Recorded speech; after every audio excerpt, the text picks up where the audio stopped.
Assalamualaikum warahmatullahi wabarakatuh. Nama saya Novia Sari dari Universitas Indraprasta PGRI, Program Studi Pendidikan Bahasa Indonesia kelas R4E dengan NPM 2018-21538. Di video ini saya akan menyelesaikan tugas retorika, yaitu tugas untuk memperhatikan dan mengomentari kasus yang sedang menjadi berita hangat saat ini, yaitu kasus George Floyd yang membuat kondisi Amerika Serikat memanas. Jadi, saat ini dunia sedang digegerkan dengan protes masyarakat atas isu rasisme dan brutalitas polisi, khususnya pada orang-orang kulit hitam. Dan kerusuhan yang sekarang terjadi ini dipicu oleh meninggalnya seorang pria berkulit hitam bernama George Floyd di Minneapolis, Amerika Serikat. George Floyd ini adalah seorang laki-laki berumur 46 tahun yang ditangkap lantaran diduga terlibat kasus pemalsuan uang. Saya akan jelaskan kronologi kejadiannya secara singkat. Jadi pada tanggal 25 Mei 2020, George ini sedang memarkirkan mobilnya di seberang sebuah minimarket untuk membeli sebungkus rokok. Kemudian dua karyawan toko ini mendatangi mobil George karena mereka menerima uang palsu dari George saat dia membayar rokoknya tadi. Kemudian dua karyawan toko ini meminta George untuk mengembalikan rokoknya, tetapi George tidak mau karena dia merasa sudah bayar. Akhirnya dua karyawan toko ini menelpon polisi.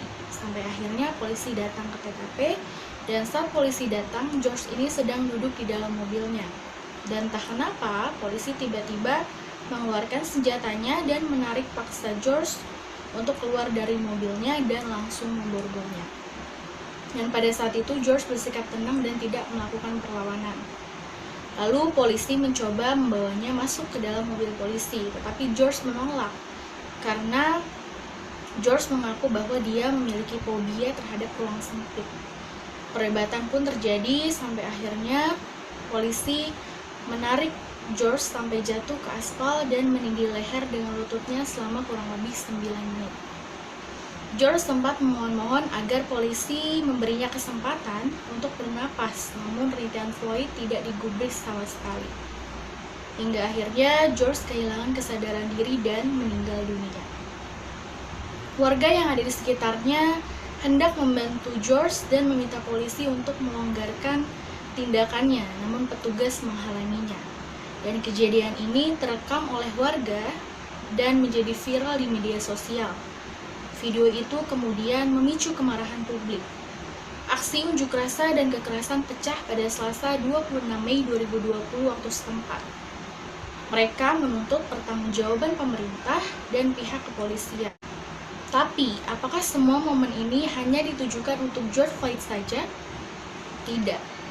Karena sebenarnya, isu rasisme di Amerika ini adalah isu yang memang sudah dari dulu terjadi. Dan kasusnya George Floyd ini benar-benar seperti ujung tombaknya. Sebelum kasusnya Floyd, itu sudah banyak sekali orang-orang berkulit hitam di Amerika Serikat yang harus kehilangan nyawanya untuk alasan-alasan konyol karena adanya rasisme ini. Dan cara polisi Amerika memperlakukan orang-orang kulit putih itu jauh lebih manusiawi dibandingkan memperlakukan orang-orang kulit hitam. Karena orang kulit hitam selalu dipandang rendah dan nggak bisa sehebat orang-orang kulit putih. Lalu bagaimana nasib polisi yang injak leher George Floyd ini? Derek Chauvin atau orang yang injak Floyd dengan lututnya dan 3 polisi yang berada di tempat kejadian perkara itu telah dipecat dan terancam hukuman penjara maksimal 40 tahun. Sangat disayangkan sekali ya, karena sebenarnya negara Amerika mempunyai toleransi yang baik, dan orang di sana rata-rata berpikiran maju. Dan seperti yang saya bilang tadi, bahwa memang isu brutalitas polisi di Amerika itu adalah isu yang sudah lama panas. Dan karena kasus ini, para demonstran dan orang-orang di seluruh dunia ikut serta untuk menyuarakan mengenai diskriminasi ras yang mereka terima dan juga kebrutalan polisi. Dan kejadian ini tentunya tidak hanya membuat kita semua sangat sedih, tetapi juga menjadi salah satu kejadian yang paling menyakitkan dan tidak adil yang kita lawan di seluruh dunia. Dan sudah seharusnya diskriminasi terhadap siapapun itu tidak boleh terjadi.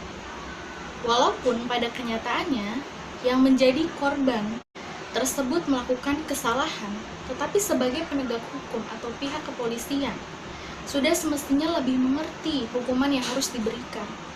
Jangan sampai melakukan hal-hal yang tidak wajar yang bisa menyebabkan terancamnya nyawa seseorang.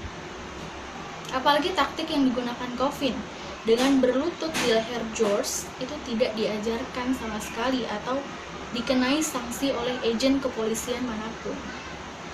Dan saya percaya bahwa para pelaku tindakan tidak manusiawi ini sudah ditangani dan mereka menerima hukuman yang pantas mereka terima.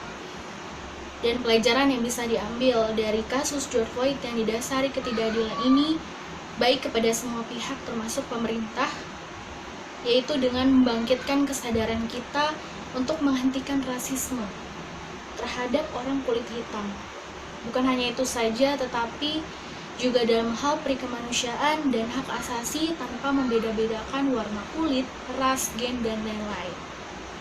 Sekian tanggapan dari saya. Mohon maaf apabila ada kesalahan kata dalam penyampaian. Terima kasih. Wassalamualaikum warahmatullahi wabarakatuh.